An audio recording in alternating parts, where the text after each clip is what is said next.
You are now listening to The Jason Damico Show. Greetings, folks. Welcome back to The Jason Damico Show. So happy to be back for another episode. Special thanks to our carriers and distributors, Spotify, iHeartRadio, iTunes, Apple Podcasts. Really appreciate you guys, and shout out especially to Simplecast for the distribution. And so excited for this episode's guest. As always, every single guest on the show is a special guest, but I'm so psyched and excited to give you a little introduction on today's guest. He is an American actor, singer, and director who has worked alongside talent such as Marlon Brando, Clint Eastwood, Arnold Schwarzenegger, Bruce Willis, and among others. He's appeared in movies including The Goonies, Die Hard, Showgirls, Son of the Pink Panther, and in the Bond film License to Kill, and many others even beyond that. Such a short list compared to what he's done. He's recently directed his third film, My Son Hunter, starring Lawrence Fox, Gina Carano, and John James, depicting the controversial business dealings and lifestyle of Hunter Biden. The movie is released and available for purchase, download, and streaming on mysonhunter.com, as well as Locals and Breitbart News. Please welcome to the show the multi-talented, incredible guy, Robert Davi. It's great to have you, Robert. Thanks, Jason. Thanks for having me. You forgot also Expendable 3 with Sylvester Stallone and Mel Gibson. Absolutely. The crew of those guys. And then also James Franco, who's not in favor right now because of his little incident, but right. Michael Shannon, a lot of the younger guys, Ray Liotta, tons of, probably most people. And now, if I read correctly on the internet, over 130 films. Is that correct? Yeah, good, bad, and indifferent. Right.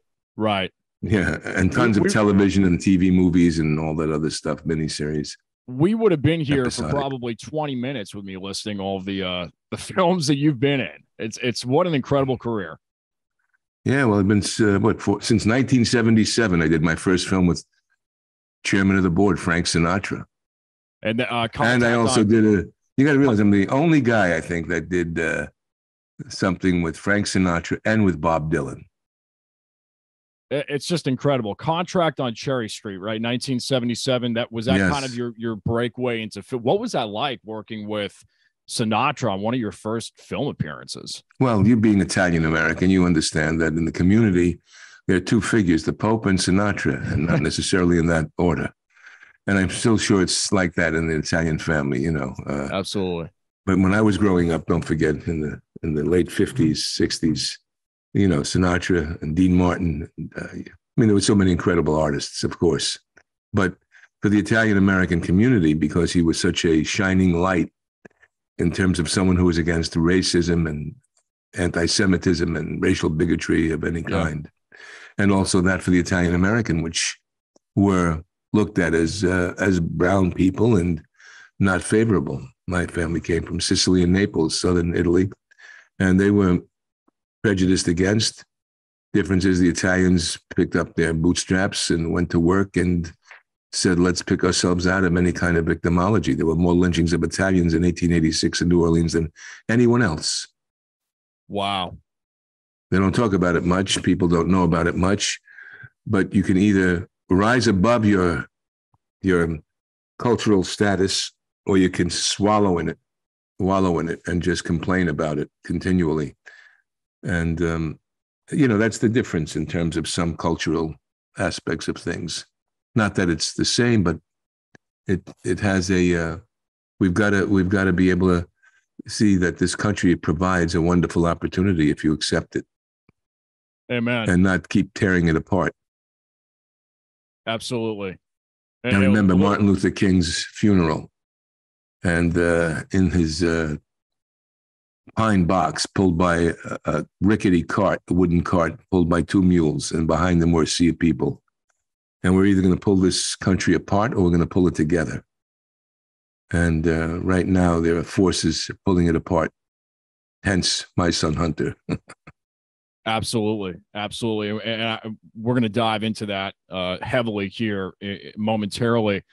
While we're on the beginning stages of your career, I want to touch on kind of your early years for a few moments.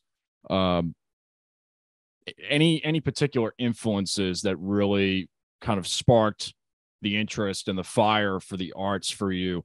How did you get into it when you were kind of, in your early years? Well, I remember watching, both parents liked film. They loved film and good film and TV. You had those little black and white with the rabbit ears back in the day, and you had 3 channels, maybe 4. Later on, they had the $1 Million Movie, and you'd be able to watch these old classics in black and white. Spencer Tracy and Humphrey Bogart and Brando and John Wayne and, all the iconic figures of that era that were my parents. And also Sinatra. And as a young boy in 4th grade, I did my first play. George Washington Slept Here. And I remember the teacher encouraging my parents to encourage me to go into the arts. That was in 4th grade. I also went into athletics, but I then won a bunch of awards. And there was just an overwhelming desire to express oneself. And that was in the art form of film and TV and music.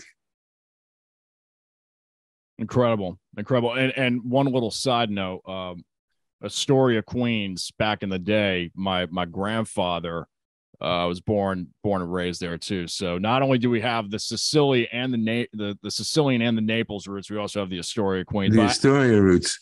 Where in Astoria, do you know? Is it still, because it kind of got a bad reputation in the 60s and 70s? Is this still kind of like that now, or is it more? Astoria is the Mecca. It's the place to be. A lot of Greek. Yeah, it became the Soho of Manhattan now, or of Queens. Gotcha. It's a great place, Astoria. Yeah, because I remember he used to talk about when in the 20s and the 30s, it was pretty rich with culture and just a nice place to raise a family, and then it kind of flipped a little bit in the 60s, 70s, and I guess people moved to Long Island. A lot of people moved to Long Island at that time, which we did. Gotcha. In the late 50s, we moved to Long Island, and so that's what was happening, and the new group of people come in, and that's how it goes, right? Right. Absolutely. So you're working away in middle school, high school, working on, and by the way, incredible vocalist for those of you who don't know, and you've put out some music. Davi Sings Sinatra on the Road to Romance came out in 2011, had some Billboard charting material on there, produced by Phil Ramone, mixed by Al Schmidt. I mean, these are some heavyweights. And Dan Wallen. Yeah, Dan Wallen was an engineer. Yeah, heavyweights in the community. And so you're full encompassing. I mean, music, production, acting. You go to, I believe, Hofstra University at some point in your career? I went to Seton Hall High School, and I won a lot of awards on theater and singing in Seton Hall High School, and also for sports, for football. And I then decided to go to Hofstra. The only school I applied to was Hofstra University because it was close to Manhattan. It also had a replica of the Globe stage. Wow. And they had a thing called the Freshman Theater Arts Core Program, which was something new, where you could easily work toward a BFA without having to do a lot of other courses. You can go right into your major. So I went to Hofstra, got a scholarship there, and then went to Manhattan to study with Stella Adler, who I always wanted to study with. Then got into the Actors Studio, of course, and continued to always train with interesting people, good people. But Stella was a mentor and brilliant woman. And you learn something from everyone you work with, actually.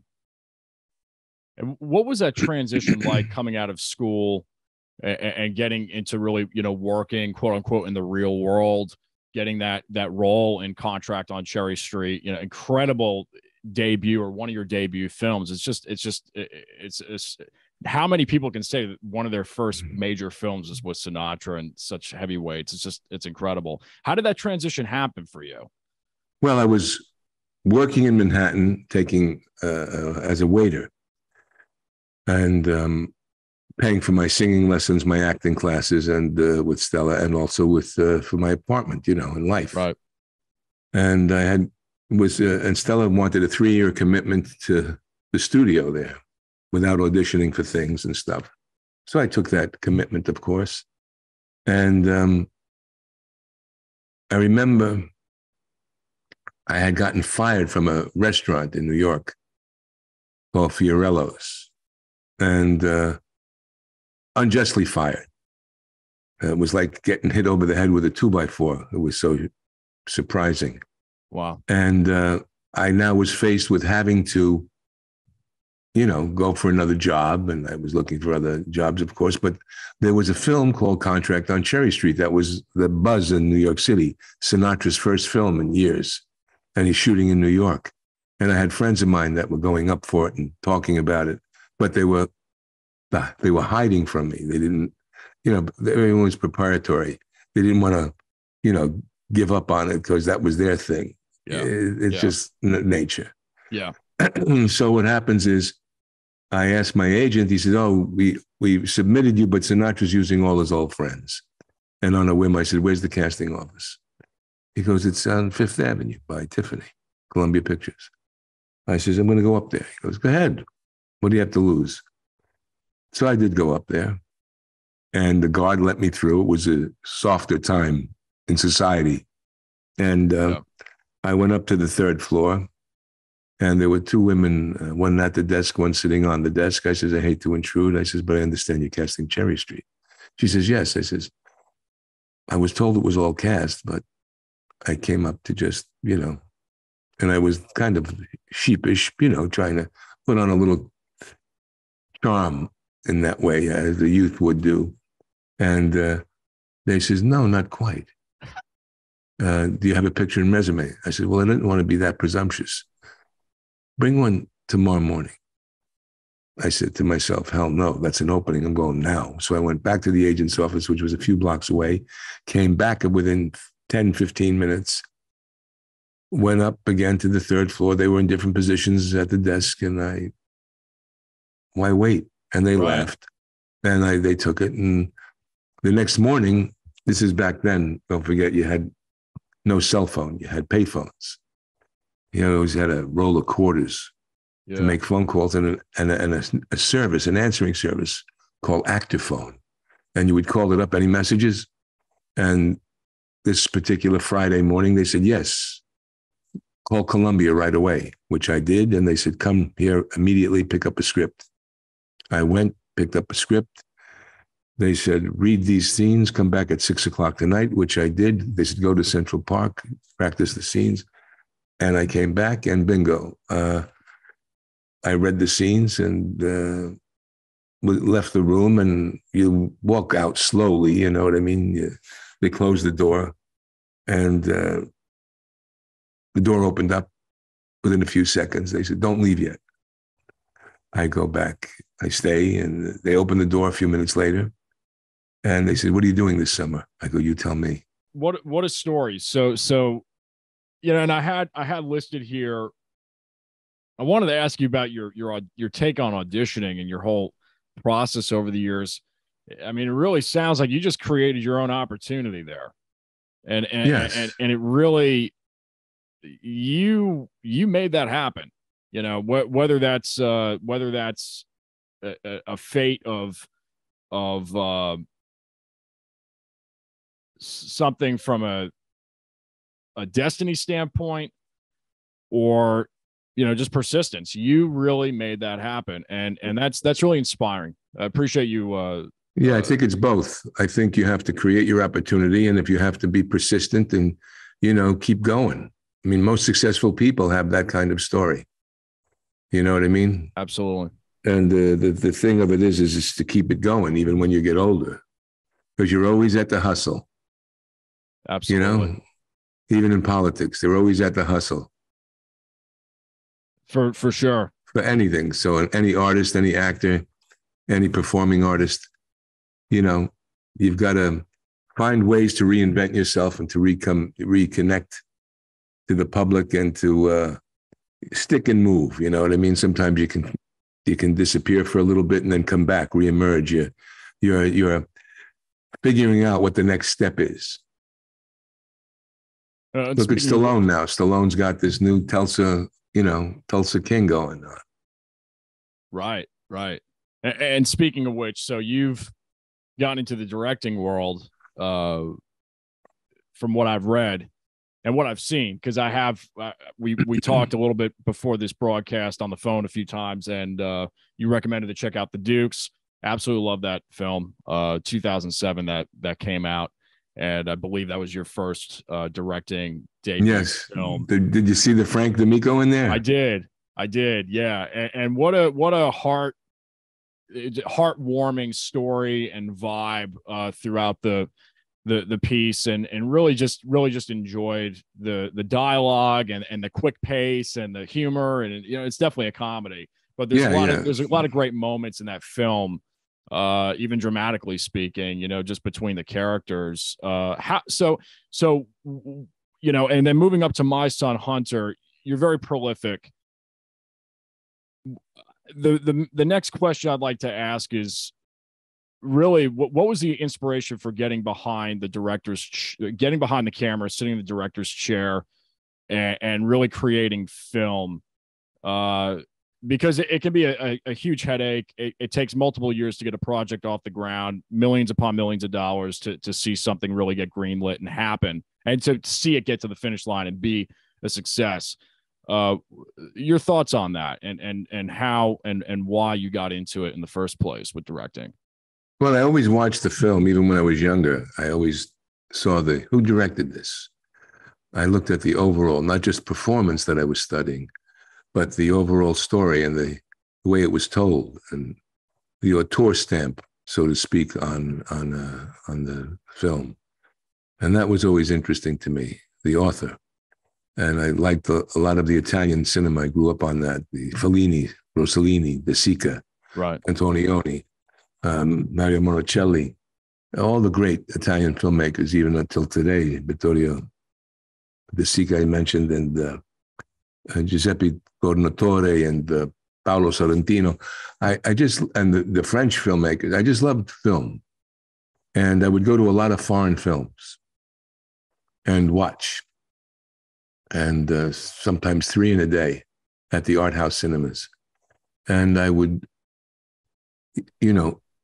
what you take in, you can give out. And if you watch quality entertainment, quality film, and study it, then there's a visual catalog that you start to get. But the need to express fully, because you're all those characters. As an actor, you're contained who you are by the character you're playing. But in film, as a director, you're all the characters.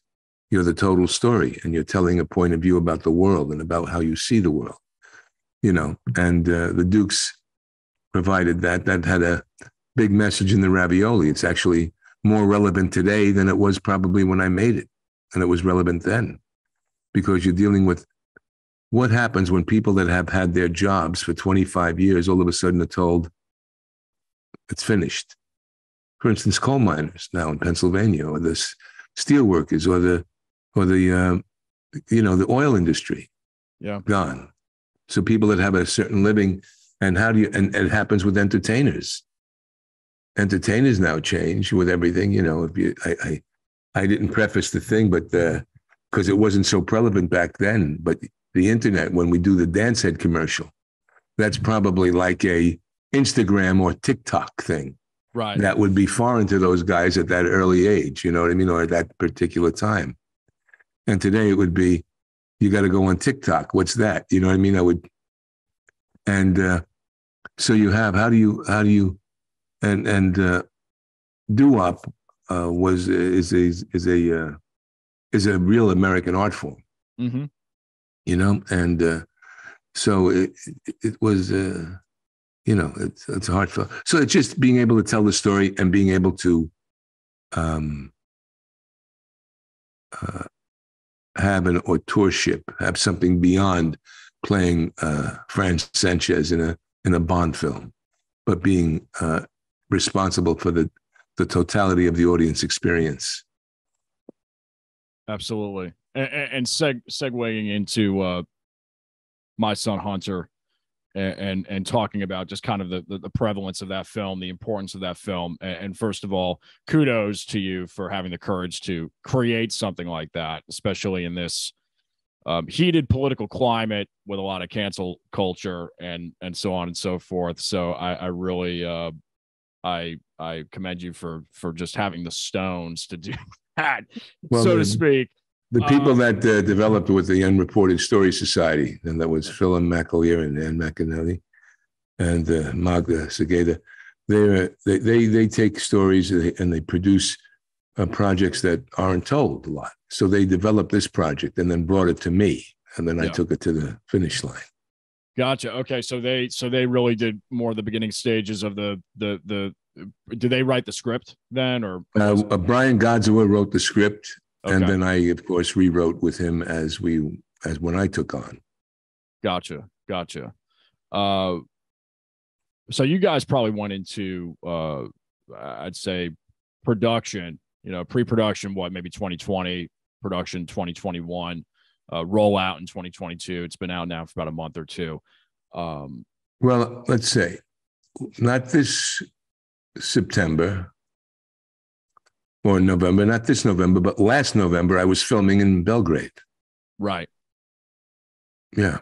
Right. So that's 2021. 2021. Yeah. Yeah. The end of 2021. And then the beginning of 2022, it was edited and completed, and then now rolled it out through Breitbart, distributing it. Absolutely. And from your standpoint, what has the response kind of been? Because I know it's a very controversial issue. Everybody's got their own opinions. I think it's important for these stories to be told. And again, kudos to you all for at least giving it some light, and giving it at least some sort of narrative and some comedy in there with it. Because at the end of the day, it is kind of a satire, but is it really? Because I love how it begins. This is not a true story, but these are all facts. Mm-hmm. You guys are there just kind of depicting what's really happened factually, and just leaving. I love an art form where it leaves it up to the listener or the viewer to make their own, conclusions. So just some thoughts on that, and kind of like what people have been saying. Well, I didn't want it to be full of red meat. You know what I'm saying? Right. And just for one, I wanted to make a movie. I like the film American Hustle by David O. Russell that had the abscam sting operation by the FBI. I liked Wolf of Wall Street. So stories that had edge and had this, they were truthful, and they had satire and humor and heart. And as despicable as the characters were, they were humanized in a certain way. You know what I mean? And as an actor, that's what I have to do when I play any character, whether I like the character or not, or his actions as a person. As an actor, I have to fall in love with the character. So as a director, you have to fall in love now with this world. And you don't want to just comment on the world and make that's why even the left, when they criticize the film, are confused, because you have empathy in a way for Hunter Biden. It's not what they expected. Right. And they get short-circuited because they want to write hateful things, but then they have to come around and write. So it's very interesting. And the conservatives saying it's the best conservative film made. It's a work of art, from the Epoch Times and the National Review gave it like rave review. So we're getting raves along political lines, of course, because it really indicts, again, whether there's influence peddling there or not. We expose that there could be, but the indictment is on the media, isn't it? Because at the time, it was only Miranda Devine, the New York Post, and Peter Schweizer and a bunch of people that had broken the story. And every other news media denied the story. They lied to the story. They affected the elections by lying about the story and ignoring the story, as they do today. Absolutely. They continue to do it today. The American people are being bamboozled. And the youth of today, from 18 to 26, are absolutely being taken apart, piece by piece, through a insane kind of worldview. in my opinion. And I'm for everyone. I'm for whatever gets you through the night. You know what I mean? I don't care who you love and who you're with and what you want to do. But we can't. See, the left will deny science on one side, not to get the left-right thing, but they deny science on one side, saying that there's, climate change, 1.5. Whether or not it's man-made or not, there are a lot of different disagreements on that. A lot of different areas on that. So I don't know, but I say I'm for the environment. I want to have the Earth core or the Earth force. I've written a paper called the Earth Force. So all those 18 to 28 years old, 26-year-olds, I want you guys to be drafted into the Earth Force because you care about the environment. I'm talking to you, you hypocrites. You want the environment so badly, and I do too. I want clean water, clean air. I want to make sure that we don't raise the carbon levels, whatever it might be. So I'm all for the environment. Are you for the environment? You're young. You should be drafted into the Earth Force. We spend trillions of dollars, Joe Biden, on this, that, and the other thing. How about for an Earth Force? If what the left says and what some people say, that it's the biggest existential crisis in the history of the world, the biggest existential crisis in the history of the world. This is what we're facing right now, my dear friends, my dear 18 to 26-year-olds. You have the courage. You should demand a draft of the Earth Force. So this way, if there's hurricanes and forest fires and floods, and if there's rebuilding the inner cities and homelessness for all the homeless people and new affordable housing for the medium income people, for poor. This is your responsibility, 18 to 28-year-old. This is your world that you're going rah, rah, rah with AOC and the Green New Deal. The Green New Deal should be the Earth Force, nothing else. You should demand an Earth Force, you youth, or you're hypocrites. You understand? Or you're hypocrites, because all the money in the world isn't going to do it. But your commitment to an Earth Force where you volunteer 4 to 6 years and maybe more, and where you learn new green technologies. Imagine that, learning new green technologies while we're making the transition. And you've got military personnel, suicides, 20 a day of veterans. Let's take these men and women, put them as the head of the Earth Force, create a thing. Makes sense, doesn't it? Makes too much sense. But the politicians out there, my 18 to 26-year-olds, they want to stimulate you. They want to get you excited. They want to get you upset to vote against, but not for the Earth Force. Hypocrites. I call you hypocrites. I went off on a nice tangent there. I wanted to go on. That was great. I hope I'll have to sing you a clip of that. You can take make a monologue out of it in the next film. That was great. That's great. No, you don't have to run that, of course. You can cut that, right? We'll leave it in if you're good with it. But imagine actually taking some sort of action, backing up the finance with an action, right? Imagine that. Yeah, it's just amazing to see trillions go towards something, and the whole system can't. It's not going to be able to support it for another. We can't have an Earth Force. How about the elections? Let's talk about that for a second, Jason. How come the elections, 2020, everyone said, many people said there was a question.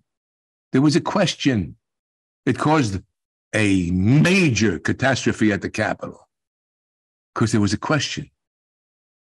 And then we are coming back. When I was a kid, we had an antique curtain. You open the curtain. Your mother and father pulled a lever, bunch of levers for the people. And then they pulled the curtain like this, the lever, and the votes were registered. And you knew 11 o'clock at night, watching David Brinkley, Chet Huntley and Brinkley on NBC or whatever station you had. You only had 3. And you knew 11 o'clock, so-and-so won is the projected winner of this. And so-and-so. Today, a week, 3 weeks, we spend trillions of dollars, again, billions overseas. We give people. Let's give them billions. Let's give them our land. Let's give them this. Let's give them that. But the most fundamental, important right of every single 18 to 20 is to vote. But you vote one way, you young kids, you see. You young kids have been indoctrinated You've been indoctrinated because abortion, my dear friends, is a medieval technique. I want to ask every listener out there, if you had a relative that was mentally ill, or if you had a relative who had an addiction problem, would you lobotomize them? Or would you give them the current day care? You know, one time, if you had you were lobotomized, your frontal lobe would be cut off, so you could be catatonic. Lobotomized, that's what the abortion is today. We have other methods, but yet the left is pushing you. And a lot of old women with vaginas are screaming about abortion that'll never have children. Where's the responsibility to motherhood? Anyway, don't get me on a crazy tangent right now, because I'm so upset about all of this hypocrisy in our nation. Man and female. I don't want my 3-year-old daughter to go to school and be confused about sexuality right now. I don't mind, and I understand. I understand the sensitivity toward homosexuality. I'm open to that. I'm not closed off to anyone's lifestyle. I understand that.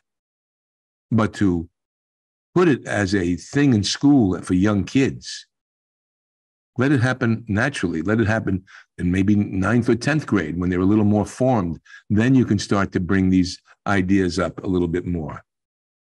But not to start with, and as far as I know, on our birth certificates, the science, there's a DNA for a male and a DNA for a female. And I don't think that male females or female males should switch sports. You can't switch the sports, but this is unpopular. This is unpopular because what the left has done, and also the globalist right, is peel off for special interests. They're lying to the people. They're manipulating their minds. The next, there'll be people that love sheep, or people that love cows, or people that love llamas. It'll be whatever it is. If we could be whatever we want, I'm going to change every day. Let's see, let's just pick a day, what you want to be. If we have no consistent truth, right? I mean, it's insane. It is.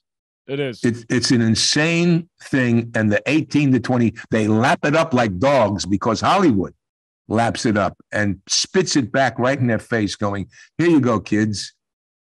We're going to confuse you even more. We're going to confuse you more. I feel like I'm on a George Carlin rant right now. Well, let me tell you, he had, you go back to some of it, right? The older he got, it was like almost the better he got. He was what, to me, he's number one. Yeah. I mean, he's by far, in that circuit, in the comedic world, genius. And you go back to some of his clips from 08, 06, 04, it's prophetic. Absolutely prophetic. Absolutely prophetic. And let me ask you this real quick. I got to start calling you Uncle Robert, but I just feel this. Your uncle. I'm just dubbing you as Uncle Robert now. So Uncle Robert, I gotta ask you this question. Wait, you know what? That could be a bad connotation because your youth thinks of older guy as Uncle Robert. It's a little insane. You know what I mean? That's Uncle Rob. We keep him in the closet. We do that kind of thing. There is that kind of connotation to it. Well, from Paisano to Paisano, right? Mm-hmm. Call me Zio. So what call me Zio. Zio. I'm sorry? Zio. Zio. Is Italian for uncle. And that's a term. Hey, Zio. If you go to Italy, hey, Zio. If you have a respect for somebody, you call them uncle and you go, Zio. I like that. Down, Zio. So we'll use that then. I gotta ask you this. You talked about Hollywood there. I kind of another really great monologue, and somewhat of a great diatribe. How have you navigated this crazy? Because you're outspoken about your views. It's well known based on the work that you've done and just the commentary that you made over the years. How have you personally survived and navigated this business that's predominantly historically left? How has this worked for you? I'm really curious. You obviously have a real perseverance about you, but just kind of curious to learn. Well, it does affect. Here's the other hypocrisy of the whole thing. is that in the 1950s, when you had the McCarthy era, which has been highly misinterpreted, Joe McCarthy was a guy, senator, that both Kennedys worked for. They called him Tail Gunner Joe because he was a guy on a plane, tail gunner. And the Soviet Union in the 20s, the 30s, the 40s, the 50s put an inordinate amount of money into America to get useful idiots, which now we're seeing all of them in college, and the professors. This has been done on purpose. People want to deny it, and they want to then minimize you, and they want to then, what, are you crazy? No, it's happened. It's historical fact. It's historic. If people want to look for it, they can find it. And Lenin and Stalin, those said, we have to put useful idiots. So they did this. They infiltrated America in the unions, in the arts, in Hollywood, in the writers, in the media. So there's a huge contingent of lefty, extreme lefty philosophies throughout our cultural foundation of America since the 1900s.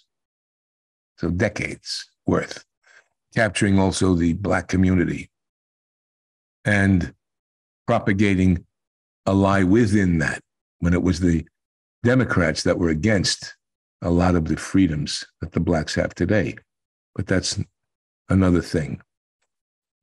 Even Martin Luther King was for Nixon initially. And then something happened and he changed over for JFK. Right. And then JFK wouldn't let Sammy Davis Jr. sing at his inauguration because Sammy married a white woman. But we don't talk about that. The left doesn't bring this stuff up. Right. Nor would they. So what happens is you have this infiltration. So there's a certain amount of, and Ronald Reagan was called a one-man wrecking crew of the Communist Party in Hollywood by Sterling Hayden. He had crashed the party at Ida Lupino's house, and they wouldn't let him speak. Reagan wanted to speak. And John Garfield, who you look like, you should look him up. Do you know who John Garfield is? I've heard of the name. I'll have to look him up. Look up, yeah, you look like a Johnny Garfield, a young John Garfield in a certain way. And then John Garfield gets up and he says, we should let him speak. We should let him speak. And Reagan spoke. And then years later, this Sterling Hayden called him the one-man wrecking crew of the Communist Party in Hollywood. And Reagan fought against the Union, exposed a lot of the. Now, McCarthy, there were the House Un-American Activity and Joseph McCarthy. Now, McCarthy, there's so much clouded myth around the whole thing. But all I can tell you is this. In 1996, a Democrat senator from New York, Daniel Patrick Moynihan, wanted the thing called the Venona Project to be made public. Have you heard of that? Have you heard of the Venona Project? I have, but I don't. I've heard of it, but I don't know what it is. The Venona Project is the Soviets had a Soviet code that they thought was undecipherable. Okay. They thought no one could break their code, but America had. So we broke the code. So we had it from the 20s, the 30s, the 40s, the 50s, the 60s, the 70s, the 80s, even when John Kerry went to the Nicaraguans and was undermining Reagan's strategy. We have all kinds of stuff on that, but you don't hear it. Right. So now what happens is the Venona Project is made public, and 99% of the guys that McCarthy fingered as communists in our government were. Now, this was a big stain on America. We hear it all the time, a big stain, the blacklisting, which is a big stain, and innocent lives were ruined, which is a big stain. But it is nothing compared to what the left is doing to conservatives today and people that are mega MAGA or mega patriots. Right. It's different. The people back then that were undermining the American democratic process are the people today that are saying the patriots are trying to undermine the democratic process. It's like a Twilight Zone movie. I feel like I'm living sometimes in a Twilight Zone. It's insane. And you have no youth out there, those 18 to 28s, those geniuses out there, those crybabies out there. Yeah, you. Not you. I'm just saying out there. Yeah. That piss me off because they have no reference point. You can't talk to them. They don't know. No knowledge of history. They know nothing about Columbus. Yeah. I was on a line one time and I asked a girl about Columbus. I was living in California at the time. And she gave me the most absurd. Now, I did the movie Christopher Columbus, The Discovery, with Marlon Brando. Yeah. I was in Spain. I went to the archives. I saw the records. I heard about what Columbus didn't own slaves. Columbus left the New World when all the other nonsense started to happen. And they want to do this cultural appropriation crap now, where even classical music is colonial imperialism. And they want to not teach it in Oxford and other places because of this. So are you going to go down the line? Then let's go back to loincloths. Let's not have any fashion. Right. Take all the fashion. Let's go into grass huts. Let's shit in the woods. Let's not have any plumbing. Let's not have any food. Let's just eat off the land. Yeah. Let's go kill some rhinoceroses or whatever the hell else we're going to kill, or buffalo in the plains. However we're going to survive, and fish off the thing. Let's do away with it all. Let's have one state.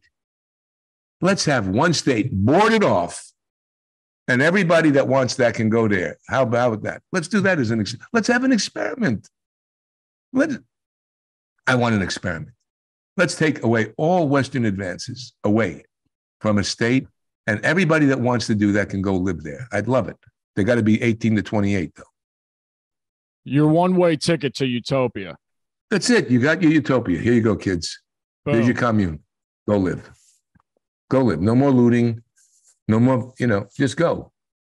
No living in mommy or daddy's basements. Hilarious.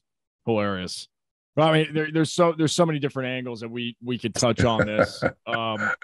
This is what do they call it? Unfettered or raw.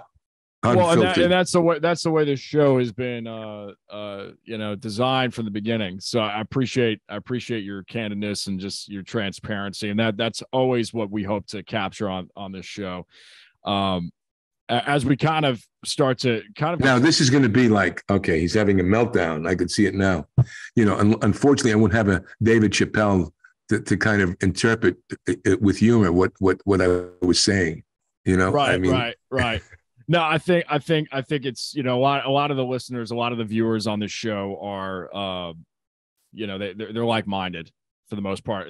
I would have lost them because we've had Julie Green on the show, Anna Kate. We've had a lot of folks on recently that probably would have weeded out some of the folks. So I think we'll get some good responses off of this. But I want to real quick talk about get back into the arts just for a second, your creative process. And when you're developing a script, working with script, or just from a directing standpoint, acting standpoint, and building characters, telling a story, what's kind of your creative process? Is there a go-to formula for you? Is it more ethereal than visceral? What's kind of worked for you over the years? Everything. Gotcha. Everything from gut to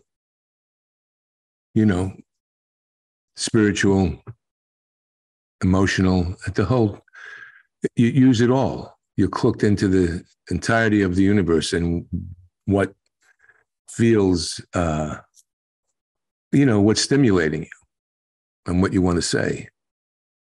I'm tired of us having to mute our voices. Yeah. You got to be afraid of saying something that's going to offend somebody. Yeah. You know what I mean? And no, but there's a lot of great creative things. Again, I'm just a little more probably socially, the creative process is from everywhere. You get it from everywhere. You put yourself into that space, but hopefully you're always in a space. It's like music or transcending. Yeah. I do a lot of transcendental meditation. Me too. Yeah. And, and you kind of like able to, it flows in. It flows. So there's no, and sometimes it's just hard work. You know what I mean? Just sometimes it's hard work. Just, sometimes inspiration doesn't happen, so you have perspiration, and that then will then blend into a certain point where you have the inspiration. And absolutely, it's yeah. I mean, I don't know if there's no, you do things you do things that inspire you. That's great. Yeah, there's one of my you find works that inspire you. If I'm working on a film as a director, I'm looking at film and I'm looking at, all right, I'm thinking of my shots creatively. You're thinking of, if you're working on a character, you go to the music of the character. You start to build a character from the inside. Sometimes externally catches you, sometimes internally catches you. You start to build something and you find, oh, okay. And so there's an osmosis, there's a growth. What, any big epiphanies over your career? Any like huge moments where there was I'm sure you've had plenty, but any, one, two, maybe three that stick out in maybe the younger years or maybe the mid part of the career or, wherever, of just, wow, that's a really groundbreaking statement. I'm gonna hold on to that nugget of knowledge, and maybe it was with Stella, maybe it was with Brando. Any just things that kind of pop out immediately that have stuck with you over the years?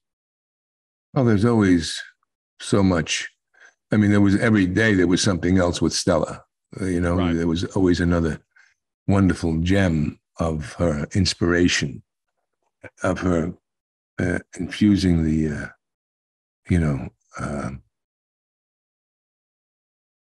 things where, and also the difference between what Strasberg was doing and what Stella was doing and what Michael Chekhov was doing and what Sandy Meisner was doing. The differences, some subtle differences, some not so subtle.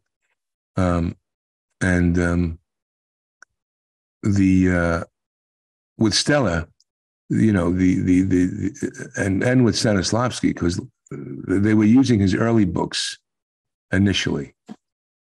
And then when she went to Paris and worked with him for 6 weeks, and then came back to America with the chart of what he was teaching now, he basically, it was, the truth is in the imagination. He moved away from emotional recall and separating the actor from his partner, living off the partner. You live off your partner. You know what I mean? You kind of like, Meisner would do the thing called repetition exercises. Stella just said it simply: live off your partner. Right. So if you're observing that partner and you're trying to affect something or have an action, the psychological action, the physical activities, in terms of building the structure of a character, of a part,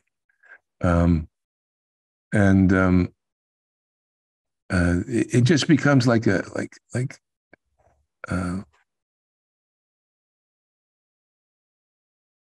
creative process. You can't. It's done in the dark. You can't take like one time Sandra Seacat was another person we studied with. And there's she made this analogy. She says, creativity. Imagine if creativity was a seed and you planted that in your garden. Well, when you plant a garden, somebody comes and they say, what do you got? Well, this is my garden. What do you got? Well, I got carrots over here, and I've got corn over here, and I've got, different things growing. And every time you did that, you went into the earth and you said, see, I've got a carrot seed here, the carrots are over here, and nothing would ever grow. So there's a certain amount of obscurity from, it has to be done in a I call it the Sicilian omerta. You don't discuss it. I like that. Sicilians have omerta. They're very closed-mouthed. You know what I mean? What'd you see? Nothing. You know? Yeah.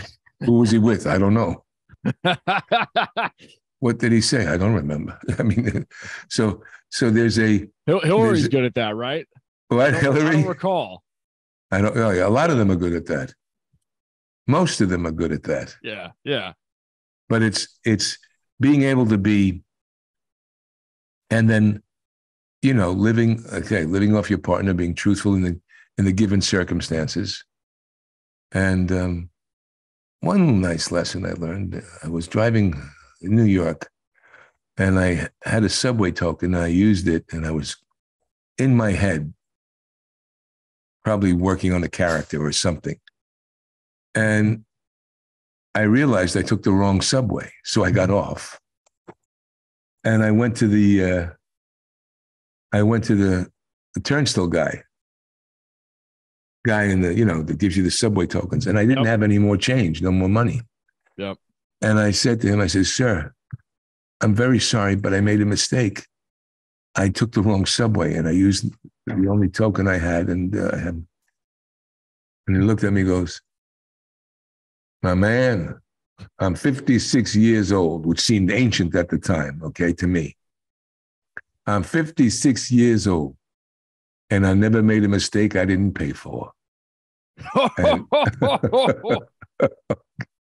and that was on a subway token.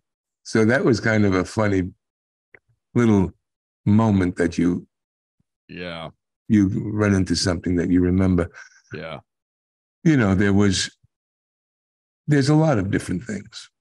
A lot of different. I'm sure.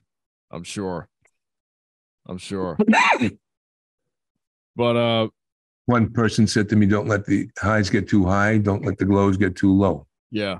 I've heard that one.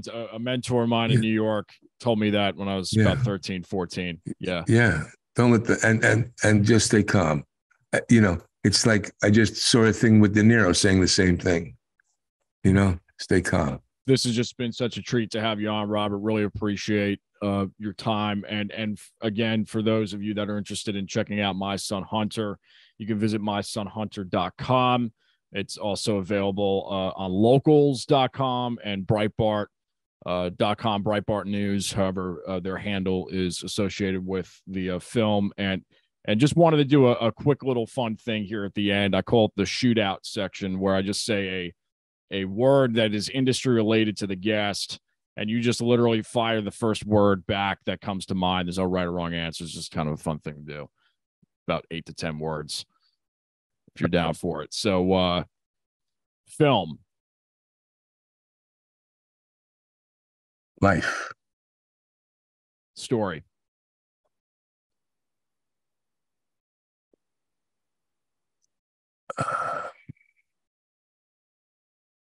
Myth. Interesting. Nice. Lighting. Truth. Vocal. Spiritual. Performance. Transcending. Directing.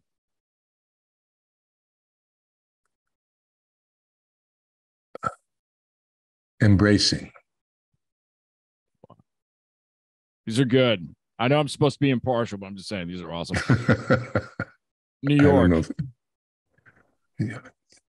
Well, see, now there's a difficult. Yeah. New York was luminescent at one time. Now it feels decaying.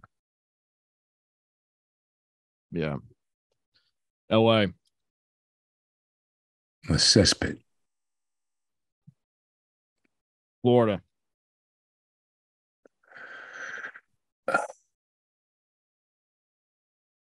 Fresh. And last, but definitely not least, probably the most important, especially for us, pizza. Magnifico. Yeah. I love it. Pizza's better be good. I asked this question to everybody at the end, which is, if you could go back in time to your 15-year-old self, knowing what you know now, What'd you tell him as advice?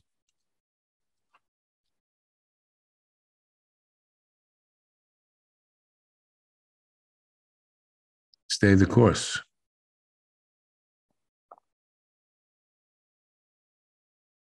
You want more than one thing? You mean like a sentence? Perfect. No, I'd say stay the course. I mean, I would say follow your dream, like I've always said. Work hard, follow your dream. Don't take any criticism as a negative.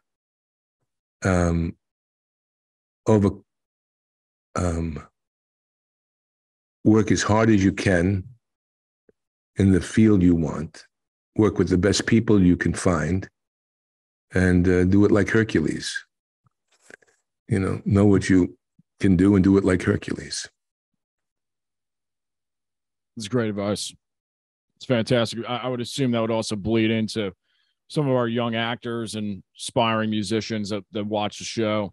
That was actually one question I did forget to ask you earlier, it's really the same thing, just persevering. Any words out there to the young actors, because you've obviously had a lot of success in the field. Train classics, classic film, have a reference point, have a historical reference point. Even great sports figures know who came before them. And today's youth just know tic-tac and Instagram stars. Right. If I said to you,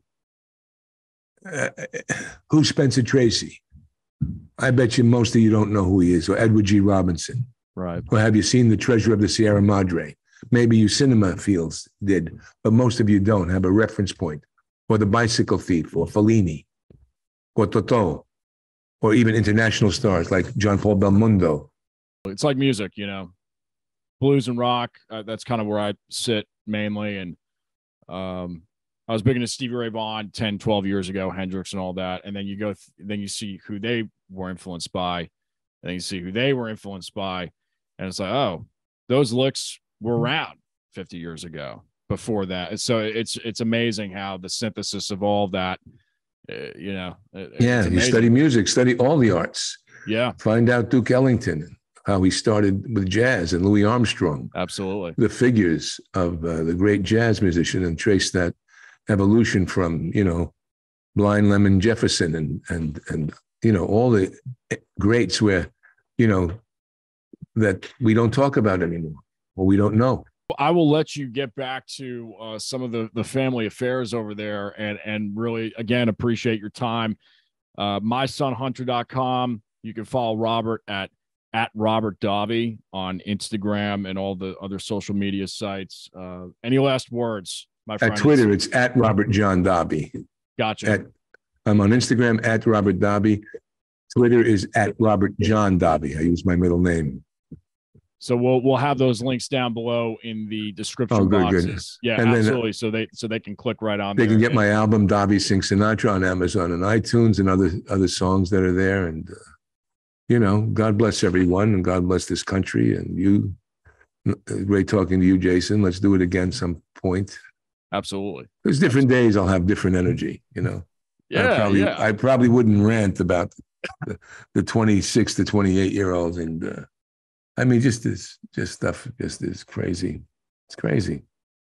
It's crazy. It is. But I think I think it's a discussion that needs to be had. And I appreciate. We need the Earth Force. I'm just upset with the Earth that there's no Earth Force. Yeah. Yeah. We got to get this Earth Force happening. I mean, especially while Pelosi's still speaker. Absolutely. Well, you guys have been watching and listening to the Jason Damico Show with special guest Robert Davi. Thank you guys so much. Definitely check out his links below. We will see you all on the next episode. Thanks again, and peace.